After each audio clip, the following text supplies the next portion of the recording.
Hi, welcome back. I'm on the deck of our house. We've made lots of progress. I thought I'd do a walkthrough tour while I talk through some of the issues that we've been having with the mortgages. It's been a really frustrating past 2 weeks. So anybody that's building a home in the US will know that you put your deposit down way back when mortgage interest rates were around 2.8%, give or take.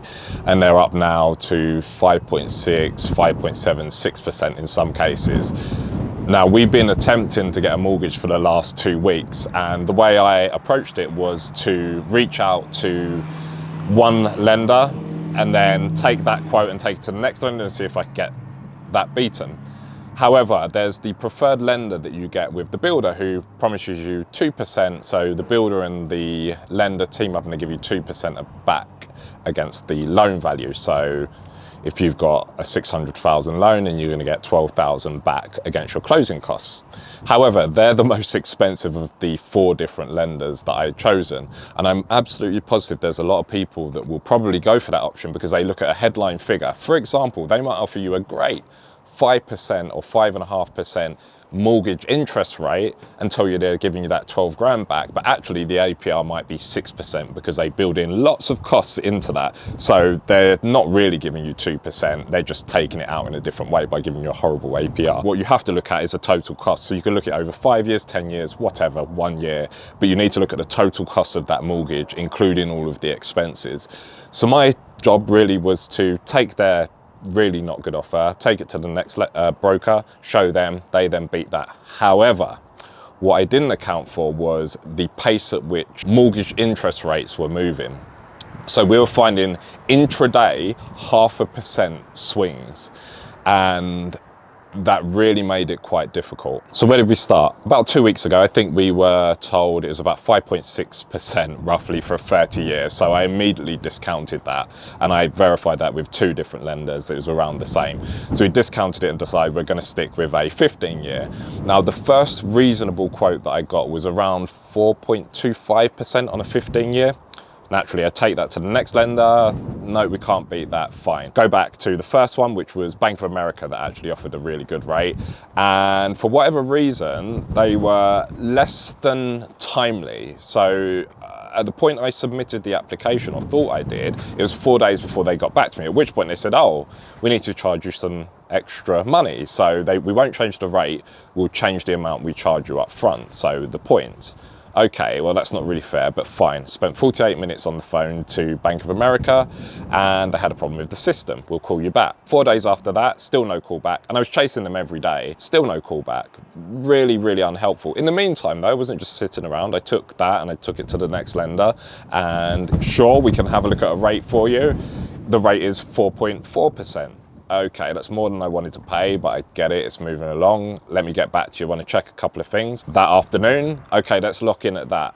Really unfortunate, but it's now 4.6%. Okay, give me an hour. An hour later, I go back to them. Sorry, it's now 4.8%. I'm like, what in the hell is going on here? So I went to another lender just to verify, and they said, yeah, it's really moving that quickly. So I had 3 or 4 playing off against each other. In the meantime, the rates were just going up. So actually, I was in a losing battle this whole time. For me, I hate not being in control of things, and it really did get me down. A couple of days ago, I was like, you know what, we're going to just sell this place. So it's silly pulling out because we'll lose the money that we've put in. We might as well buy it with a mortgage where there's no fees to pay it off, because some of them there's penalties, like an early repayment charge, we call it in the UK. I'm not sure what it's called here. So I'll make sure that there are no fees when I come to pay this mortgage off. I'm going to buy the house and I'm just going to sell it. My personal belief, personally, is that we are going to go into some form of recession. House prices are not going to continue to climb. The mortgage rates are going up purposely. The treasury rate is going up purposely to kind of quell that curve, well, trajectory, I guess. So I was thinking, well, forget it. I'm not paying 6% or sorry, 5% on a 15-year. I would rather wait, let the house prices come down or stabilize, or the mortgage interest rates come down. So I kind of resigned myself to that. Then I woke up the next morning and thought, that is ridiculous. There's got to be somebody that's willing to lend at a sensible rate. So I started reaching out, And long story short, because all of my stories are long, I found this tiny community bank, I'm guessing they're quite small, community bank that lend, I think, to most of the states, 40 plus states. And they offered me 4.375, which is slightly more than my 4.25%, but with ridiculously low fees. So the total charge for lending that bank was $1,300. So even though it's 4.375, I think the APR inclusive of all the fees was about 4.41, maybe, a tiny charge. So it actually was cheaper than the first rate that I got quoted. So immediately I was super happy. I'm like, let me lock this in. He's like, you need to get all of, no, I've got everything. You've got an online portal? Yep, I'm going on it, I'm doing it now. Selena was working at the time. I sent her messages, forget your work, we need you to complete this right now. The moment I clicked submit, I emailed him, it's done. He got back to me, we managed to get that rate locked in, so I was super happy. I mean, it's still a terrible rate when you think 15-year mortgage at 4.4% effectively is very high, considering just 5 months ago, it was about 3% on a 30-year. It's not a win overall, but it's a win for this past 2 weeks for me. And that kind of put me back into the thing of, I'm happy, this is our house, we're getting everything we want.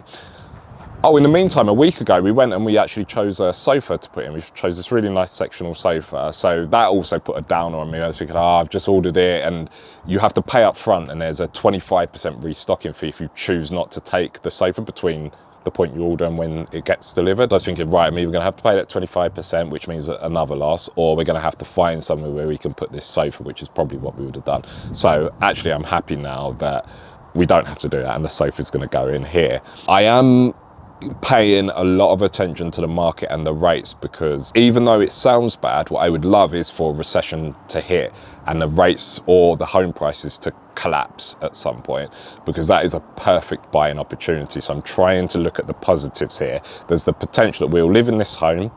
In a year to 18 months from now, the housing market will cool off, retreat a little bit, and that will give us an opportunity to buy way up the hill and then keep this one for either rental or potentially sell it. I'm not sure. Yeah, it just depends on whether the rental market is relatively safe or not. I would imagine here in Vegas it's going to be. It seems that it's one of the states, counties, that really does not have enough homes for the net migration here. It's super low. So the percentage of homes available to the amount of people that want to buy them is very low. Unlike a lot of states where actually there's a lot of homes, even though there's a lot of people going there's a lot of homes being built. So we need to take that into consideration. Okay, that's the update for today. Hopefully you've enjoyed looking at the updates in the home, which should just be the insulation that's been put in and the correction on the light placement. They still haven't sorted out the bathtub, but I guess it really doesn't matter. It can be done the day before, really. It makes no difference to us. So thanks for watching.